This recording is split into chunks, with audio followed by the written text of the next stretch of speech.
Level 10 Leaders is the leadership podcast for CEOs and senior leaders focused on scaling their business. I'm your host, Ryan Castle. Every episode delivers field-tested tactics, practical tools, and real stories from top founders. If you're obsessed with business growth, execution, and building a leadership team that performs without you in the room, this is your show. Mike, welcome back to the hot seat on the Level 10 Leaders podcast. Feels so warm here. Actually, it doesn't. I'm sitting on an ice pack because I might have pulled a muscle. Oh, okay. That's not ideal. Would it be appropriate to discuss with our listeners how that occurred? Or should we just leave that in the private, confidential zone? No. I'm on a new regime and got back into weights and squats, lunges. Actually, I think it was the lunge. I just thought, ooh. So yeah. I have a comprehensive data-driven regime running now. I'm sure you did. And has your friend Claudine been influenceable in this? Yeah. There's been a bit of actually. It's sort of there was something on Facebook that I picked up, funnily enough, when I don't normally do that, and it was about heart rate variability, which has been an issue for me since long COVID, and so I'm embarking on a few kilograms that I gained in the United States. Thank you, America. Time for a new regime. Time to get serious. So I've got a program and I've got some milestones and I've got some, data indicators. So far, so good. Best sleep I've had for ages. Brilliant. While we're on the fitness tangent, as you know, Mike, I've travelled to Ireland last week. I was in Dublin for a conference and staying at the hotel gym. Had a pretty good set of equipment. Was well kitted out. Literally took a photo of the gym, uploaded it to Claude and said, I want a 4-day gym workout over the next 4 days while I'm in here. I gave a bit of data and, put together a great little map of workouts I could do, gave it the time limits that I wanted, how much warm-up time, my kind of core fitness stats, level of ability, etc. And just bang, just like that. So good. It's so good, isn't it? Anywho, nice little fitness tangent. Great to see you doing the mahi, as we would say. Topic for our podcast today, Mike, is about minding the gap. And I'm not talking about what many of us would have learned when we were using the tube in London, which of course is a different mind the gap. But some of our listeners might be familiar with that regular chant in the tube station, which was about, not falling down the crack between the platform and the train. Give us some context for the mind the gap that you've been working on in your thinking around how businesses think about execution. Well, we've been talking with a lot of people in exec roles, CEOs, owners, COOs, and asking this question, do you experience a gap between what you put in your strategy and what you actually get as a result, and particularly in areas that are not so subject to externalities like oil prices and wars in Iran and stuff like that, but are actually things under their own control. Typically, they will be in the sphere of operational excellence and organizational performance. They'll be, among the pillars in the strategy, and pretty consistently, people will miss the targets they've got in there. They've done a good strategy. It's clear what they need to do. There's a whole bunch of initiatives. There are actionable goals. There are smart goals. All that stuff is done and dusted. And year on year, they miss by 20%. A good year, they'll be just missed by 10%. But they miss. And so there's this, and I've talked to these very thoughtful leaders about this gap. And I've said, well, what do you think it's about? And they said, well, that's a great question. One of the interesting things is that having missed the gap, they kind of don't go back and say, well, why did we miss the gap? Why did we miss the target? They just kind of move on. We'll set either we'll up it for next year and see if we can get a bit closer with a bit of a moonshot or, whatever. I was surprised at these very capable leaders, how easily they accepted this gap and how they, we do this execution strength diagnostic. And a couple of them said, that was a good questionnaire, man. Like that made me go into places in my head that I kind of know I need to be right at the back there about what's actually happening in my organization, but I don't do it often enough and I don't do it in any structured way. And the diagnostic really forced some uncomfortable kind of self-scrutiny. So there's this gap between what as an experienced leadership team, know what should be possible and what actually happens. And then I thought about, and when you think about the gap, yeah, the phrase "mind the gap" kind of kicks in. It's an obvious one in lots of ways. But it's sort of, and then I thought, well, how does that gap doesn't just happen? It's just not human nature, and it's not a single cause. But I thought, in the context of what we do, I thought, I bet it's this.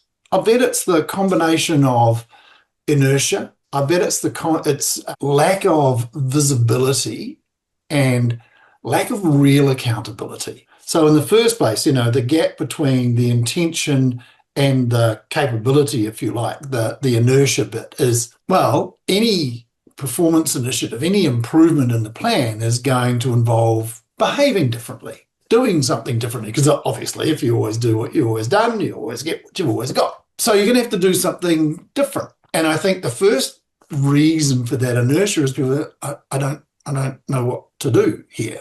I don't know where to start. Or, I mean, you'll have seen this. I'm rabbiting on here. What do you see in your conversations with businesses about why they don't get started on initiatives? Why managers don't seem to have the capability? Yeah, a few things have become apparent in the discussions, and you and I have both served on boards over multiple decades and been around a lot of this like strategy to execution piece. I think the first one is the executive team is very invested in the strategy. They've often spent, multiple days preparing. They've done an offsite. There's lots of follow up. They've got this great strategy together, and then a few things happen. Firstly, it can often be poorly communicated to the people that have to actually implement the strategy. Yep. So that's that's the first miss if it's not well articulated. And I don't just mean articulated as in you get run through the PowerPoint deck of what the strategy is, but it's like what as someone leading the teams in the next layer in the organization, what is my contribution to this strategy, and how is that broken down into milestones that I need to meet each month or each quarter, or whatever kind of rhythm you use in your organization. So I think that one is important. And then the other one we see is that layer of the organization being the layer below the exec. You're like, oh yeah, and I've also got a real job to do. Yeah. I'm still trying to get the boxes out the door, or the frame stood up, or the whatever your business might be. Yeah. And so we constantly see the busyness of doing not leave space for the things that are actually going to move that strategy forward. And our rocks and stones analogy, which probably many of our listeners are familiar with, the busyness, the things that need to be done never end. So if you don't front end the time to be spent on developing the strategy components, of course you just never get to them. So then I think we've seen executive teams get to the 6 month mark in the year, or maybe even the 12-month mark, and go, wow, we're just wildly going to miss what we've got in the strategy here. And I think they often jump to trying to fix a symptom that is often not root cause. Oh, we probably just need a better strategy. Let's go back and do a whole lot more work on the strategy. Maybe if we change the remuneration structure of people in the organization, they'd be more motivated to help deliver the strategy. Maybe if we just put in some tech, we'll just put in some tech, and that'll help it kind of go better. AI. So yeah. Yeah. So keep attacking these things.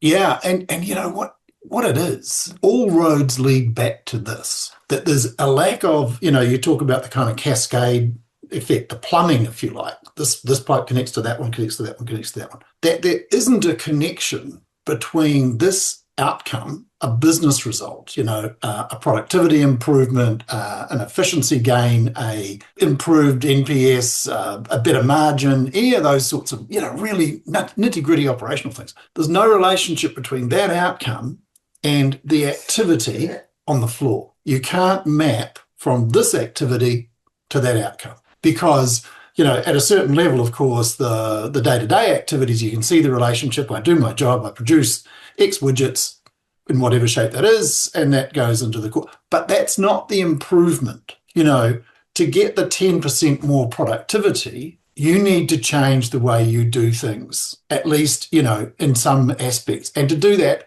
you need to re-engineer a process, right? Well, you've got to go in and map the current process. You've got to go in and look for the white spaces. You've got to look for the overlaps, the lack of clarity, da da da da da da. Right. All of that takes time. And it's small steps that people can make towards putting together a plan to re-engineer that process and then to implement the re-engineering of the process, etc., etc. But they don't have time. So their activities are full of what they did yesterday.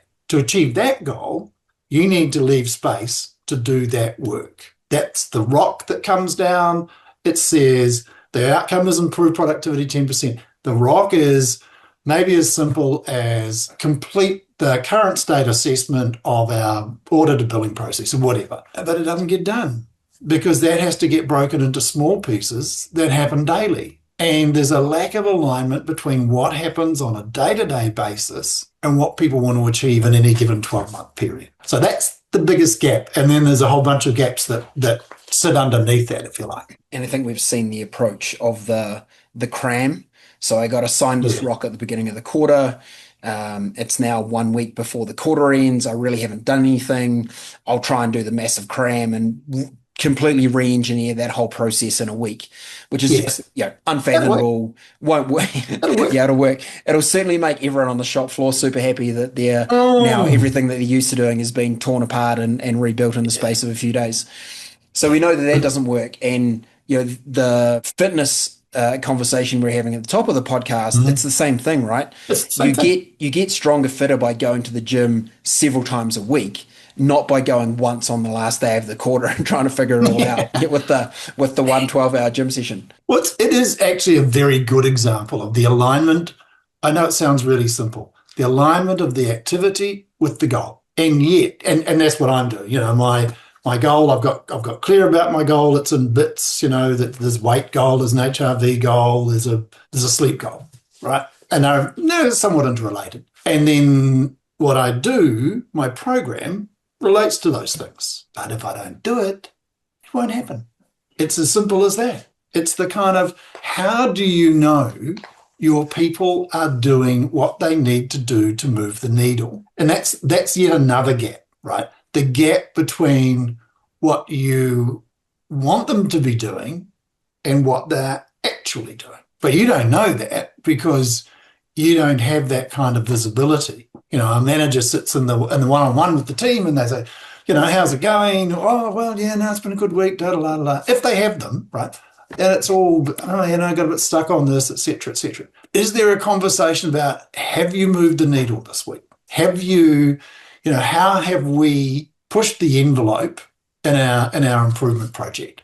GMs and managers, getting everybody to have that visibility and that accountability for change. That's what we're really talking about here is if there's a lack of alignment between business outcome and activity, then you need to change the behavior to create a different activity. So you need to start doing things like creating time. That's the very first one. Because if you're flat out doing your current job, you're never going to make a start on the initiatives. So the very first thing is teach people to manage their time better, to manage their energy, to manage their capacity better. And to do that, actually the very first thing you've got to do before that even is, we call it the active mindset, which is how are you currently spending your time? That great question in our very first course is next time you go to do a piece of work, ask yourself, is this something only I can do? And oh man, the responses we get to that suggestion, it's kind of, what do you mean? It's kind of, well, only do what only you can do. No, it doesn't work like that. I'm a manager. I get things done. I do things. I'm a doer. No, you've got two jobs. You've got to get things done and you've got to build a team that gets things done. And that's all. So how do we know that our managers are getting things done, the right things done? What do people say to you about the three most important things? I was having a exact conversation with a CEO a couple of weeks ago. He was feeling very frustrated because he's like, I've got more people, I've got more technology, I've got more of everything, and yet our business is producing less every year than it used to. And I was like, oh, so would you sum that up as it feels like the organization is really busy, but it doesn't feel like you're getting as much out the door? He's like, yep, that's exactly it. I'm like, okay. We're probably all familiar with the Pareto 80/20 rule. 80% of your outcomes comes from 20% of your efforts. So I said to him, what visibility do you have on whether your people are working on the 20% that matters? He's like, no idea, No idea. no Yeah. visibility. And they are a mature organization. They run a business operating system. They've got rocks. They've got really clear goals. They've Mm, got clear strategy. mm, And like, at what point in the quarter do you really get visibility of whether you're going to hit your quarterly rocks? Normally, about week 11 of the mm. 12-week cycle, I find out whether things are going to happen or not. Up until Yeah. week 11, on track, on track, on track, on track. Oh, yeah. Week 11, off track. Yeah. I'm Yeah. like, okay, how would it be if you had visibility on whether your managers and leaders are actually allocating time and effort to those rocks during the course of the 12-week cycle? Yeah. Yeah, that'd be pretty helpful. That'd give me a bit of Yeah. visibility. Yeah. And, you know, he's not going, my people are lazy or they're not putting any effort in. He's like, they're just not getting focused in on the three most important things. So, thank you Yeah. for the bone you throw around the three most important things.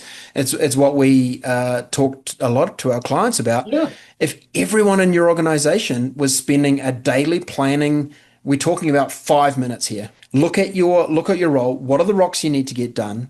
What are the core elements of your job you need to get done? Mm, And what leadership or personal development do you need to get done? mm, Every mm. day, decide which of three things is going to be the most important. The three most Now those important things. things. And it's absolutely game changing for people. Yeah.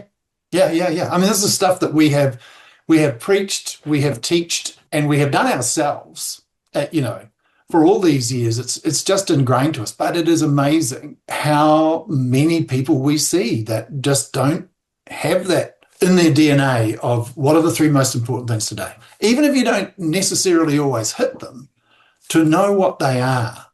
That's one of those other gaps is I don't know what the three most important things are for me today. I've got all these things going on. I don't know which are the most important. Well, what are your three rocks for the quarter or the month or whatever? What are the three things that you and your manager have agreed are the most important things to achieve in this quarter? That pretty much tells you what you should be doing today. One of those, wherever you get greatest leverage. And you surfaced some really interesting research from McKinsey that said Mm, 50% of managers cannot name their own top three priorities for the quarter or the top three priorities for the organization. yeah, It's yeah, like, yeah. what are our chances of hitting the target if if the people leading these initiatives don't even know what they're supposed to be hitting? There's a famous Lencioni exercise where he's talking about the five dysfunctions of teams, which a lot of people know about.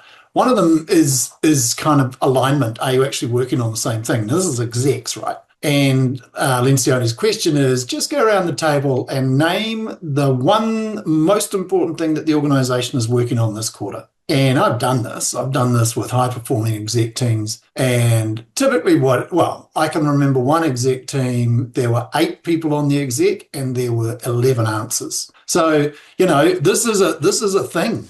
And it's the gap. There's the gap, I suppose, even at exec table, there's that gap between what the CE might have had in mind as the most important thing, and then what their immediate lieutenants and lieutenants think of this. And so you can imagine that going down from there, what it's going to look like in terms of priorities. It's just going to be business as usual day in, day out. In my own mind, I've banned the phrase in these fast moving times because we see it everywhere and it's just a cliche. But boy, I think I saw a stat, something like 90% of organizations in this survey knew that AI was going to transform their business in some shape, and 10% were doing something about it. So, and look, I get it. What do you do about AI? We don't know the shape of it. Good Lord. Claude's just emerged into Word this week. It was early in Excel now, then it was in PowerPoint, writing your PowerPoint. Now it's in Word. The pace is genuinely insane. And often that only appears at the kind of 5% of fast adopters and all those sorts of. But there is no doubt it is going to flow back. And how do you deal with that?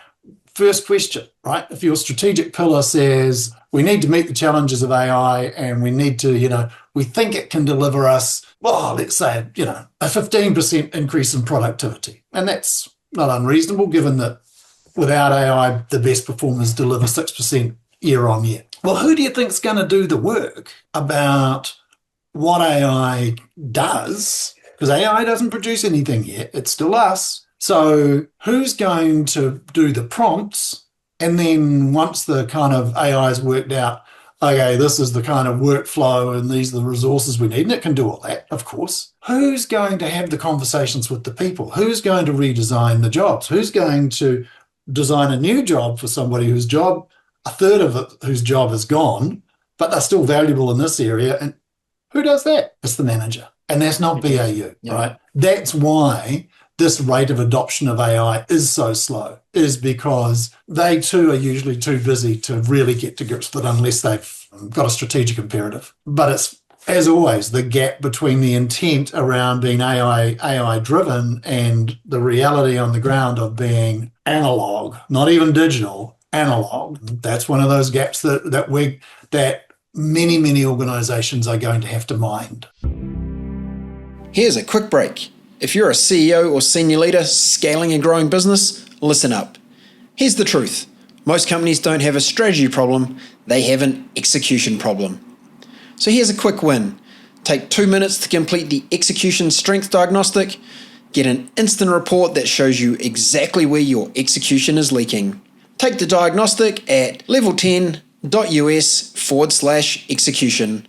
That's level10.us/execution. It's free, it's fast, and it'll show you the real gap between your strategy and what's actually happening day to day. Now let's get back to the podcast. So we think about minding the gap, and what you're talking about there, Mike, is the gap between the managers you've got and the leaders you need them to be. Totally. What is the gap at the manager level that needs to be closed, and how do you close it? The first one's a capability gap. The first one is, like the British Army, they're perfectly, as they used to say, it's now true of most armies, perfectly well equipped for the last war. They do not have the tools to deal with this new age. And those tools are things like how they manage themselves, their own self-awareness, their ability to work with others and bring the team with them, their ability to work with teams. The core management skills have to be recalibrated so that they've got the time and the team to do the work on adapting to the new world. So that's the very first one. And then I think what happens is that there's a gap between even that intention and the reality. And the reality, and that is that people get stuck. There's things they know they should do, they don't know how, or they don't want to, or they just would rather not, or they just didn't realize how important it was, so they let things slide. And then momentum drops. And then the COO is looking, if they're lucky, they're looking at the quarterly report, maybe ahead of that, but probably not. And they've missed the target. The first quarter, they're 10% off. And they know they're not going to catch that up. That's just kind of going to go worse. So they need to get unstuck. Managers need to get unstuck. And AI coaching can help enormously here, but there needs to be a structure around it. With all of these things, you've got to have a structure of building capability, a structure of helping people get unstuck. And then you've got to have this visibility on the alignment between activity and business outcome. And then with that visibility, you've got to create some genuine accountability. And I don't mean telling people off. I mean people taking responsibility for what they're accountable for and knowing and being able to see their own progress, having that visibility of what we're committed to, those daily reminders of what the important thing is today. And then that's visible to our managers who can say, well, yeah, you're working in this area. How's it going? Where are you stuck, et cetera, et cetera.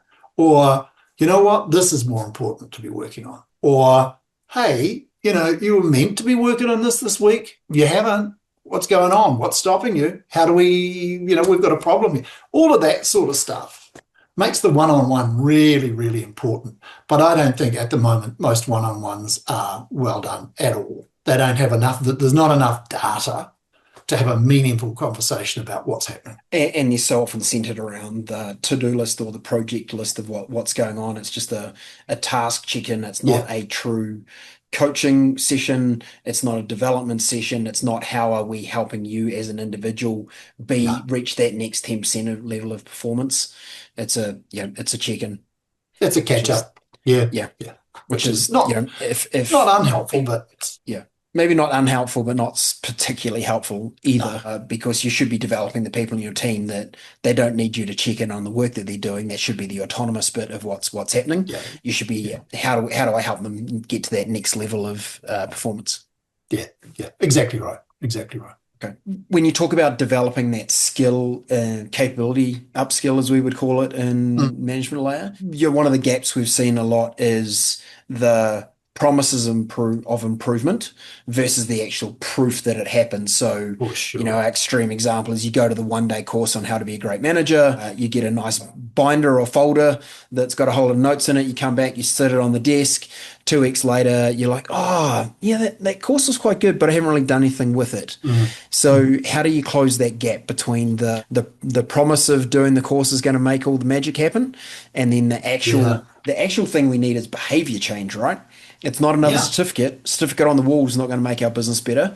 It's actually what behavior change is being exhibited. How do we move from one side of that continuum from the Yeah. certificate Well, yeah. to the How actual do how change? do we bridge the gap between what we've learned and what we do? That's the next gap. Because you're right, people come back and they've got these kind of slogans and they've got the buzz of, oh, change is possible, bright, shiny new things.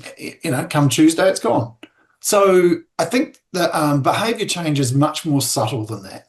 It is small changes that you stick at and keep working at until they're embedded. They become habits. So you actually displace your current habits with better habits. That's what's going on. And it is like the training program we talked about at the start. You've got to do the weights. You've got to do the walks. You've got to do the bike and the elliptical and swimming and all that. You got to do them. It's not that you can, what you can go and do an Ironman and suddenly, you're magically fit. That's how it works, isn't it, Ryan? Yeah, absolutely. Yeah, no Yeah, yeah, yeah. preparation required. Yeah, yeah, exactly, exactly. So, that is the only way to change the behavior is consistently learn a new habit. You've currently got a default setting, which you will go to at the drop of a hat, and changing that default setting is a matter of practice. Learn a new skill, practice it until it becomes habitual. That is not a workshop. That is not an online video. That is a learning structure and process that has to happen. People tell us about the results they achieve on our program, which is all based around small elements of content. So it's the 10-20-70, 10% content, 20% socialized with your coach and with your peers, and then practice, practice, practice, and practice. And that's what creates the capability. That's what turns these managers that you've got into the leaders you need. That's how you bridge that gap. Yeah. And again, coming back to that daily planning, it's like I'm currently learning the skill of delegation, let's say, Yeah, every single day. How am I going to practice delegation today? What yeah, am I going to do? Not getting yeah, to the end of the month and going, oh, yeah, no, I'm pretty across the content of delegation. I didn't actually practice it. So keeping it front and center, just like any of yeah. our rocks. Yeah, and the point of it is when you're doing it daily, you don't do some big thing. You do the smallest thing that you can do in the day because you've only got so much time. Sure. And it might be that your delegation practice today is to follow up with Greg about the roster. He's now responsible for the roster. So this week it might be just how's it going? That might be the one thing on your three most important things. Well, it turns out it's going great, except he's doing it all wrong, and you're not going to have anybody on Tuesday. Or yeah, it's going okay, but etc. You can have a conversation that moves Greg towards mastery of the rostering and has now freed you up so that you've got more time to move the needle. We're pretty excited about the AI development we're doing to Mm, support managers and leaders in this environment. And one that I'm finding very powerful in our active manager operating system, which of course we're using internally, mm, is the Dr. Mike AI, mm, your brilliant AI persona, helping literally in my daily planning. mm. So if I had have said to Dr. Mike AI, my one of my three things today was check in with Greg, Mm, Dr. Mike AI would have said, tell me something more specific about that. What yeah, is it that you're going to check in with Greg? And it might be, Greg, how's your level of confidence that we have staff coverage for the next 14 days on the roster? mm. So it just encourages in the moment in workflow, as we would Yeah, say, to yeah, go much deeper in my thinking. So rather than going, hey, I'm just going to have a good old check-in with Greg. Hey, mate, how is it? Is it good? Yeah, it's great. Okay, sweet. And then no yeah, one turns up on Tuesday, yeah, turning up to that conversation with Greg with a really specific, pre-thought about question of yeah, what we're going to discuss and what would be the metric, the measure, the insight yeah. that gives me confidence that Greg is actually across this delegation doing the roster. So Yeah, that kind exactly of right. coaching and workflow is so powerful. We're sort of running out of time, but there's another emerging gap that I'm thinking about, which is the AI-driven knowledge and the HI-driven knowledge. Like the AI-driven knowledge would be give you the script, right, to tell you, now ask Greg this. The HI-driven, the human intelligence-driven knowledge is when Dr. Mike says, so what are you going to ask him? Oh, I'll ask him how it's going. That's not very specific, is it? What do you want to know about? Oh, well, I suppose I want to find out, et cetera, et cetera. And Dr. Mike is getting you to use your intelligence so that when you have that conversation with Greg, you don't run out after the first one about, tell me about the da da da da da. You've got a process of thinking about how to approach him and how to talk, because it turns out Greg's actually a bit difficult and a bit sensitive. And, you have to think about those things and having that kind of conversation. So above all else, I'm thinking about this more and more. This gap between managers and people who are coming through, and I'm writing an article on it, which is why it's top of mind, who are fully AI enabled. They've got all the answers because chat's given them the answers, as opposed to fully HI enabled, which is AI's helped them, but they've worked the answers out for themselves. So, that's another gap that's going to emerge, and I think we will see it in operational performance in exactly the area we're talking about, where people use AI to produce the answers and tick the boxes, but things don't actually change. I think that's going to be another interesting area where people can put up the appearance of having done the work, but not the work, which is the judgment that you only develop when you have to work a problem through. So, we want our AI coaching to be helping people work through problems, not solving the problems for them. Is Indeed. that a tangent? I think that's a tangent. It might be. I was thinking during the week we're creating Superman edges because it's like bringing their own knowledge, capability, and development, and then literally superpowering them with AI that is very aware of context, situation, Mm, and not, as you're saying, just going, here's the script, knowing that that won't actually change any behavior in the long run, but actually becoming their live support superpower to help them be yeah. a more empowered manager. Yeah, yeah. I think one of the things about AI that I saw quite a while ago, and I've seen nothing to dispute it, is AI is great for those people who are already good, Yes, and it's not good if you don't know what you're doing, if you don't correct. have the capability to start with them. It covers it, it hides you. You can hide behind it, but you will be found out eventually, or the organization will find out. Organizations that do that will be found out. Indeed. Mike, you and I could talk about this for days.